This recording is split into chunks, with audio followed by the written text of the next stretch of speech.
নমস্কার প্রিয় বন্ধুরা, আমি ছন্দা। যারা গ্রাম বাংলার কবি জীবনানন্দ দাশকে ভালোবাসেন তাদের জন্য আজকে একটা কবিতা উপস্থাপন করছি। কবিতার নাম বনলতা সেন। হাজার বছর ধরে আমি পথ হাঁটিতেছি পৃথিবীর পথে, সিংহল সমুদ্র থেকে নিশীদের অন্ধকারে মালয় সাগরে।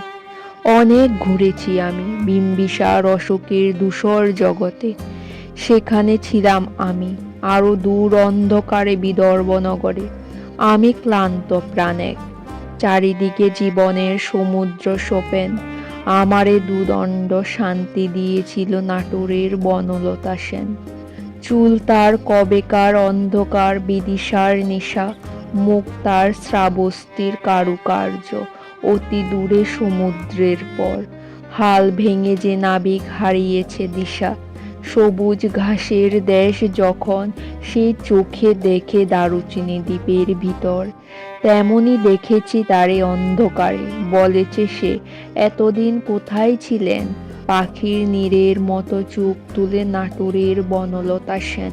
সমস্ত দিনের শেষে শিশিরের শব্দের মতন সন্ধ্যা আসে, ডানা রৌদ্রের গন্ধ মুছে ফেলেছিল।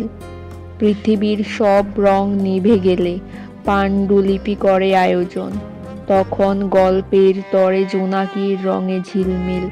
সব পাখি ঘরে আসে, সব নদী ফুরায়ে, এই জীবনের সব লেনদেন। থাকে শুধু অন্ধকার, মুখোমুখি বসিবার বনলতা সেন।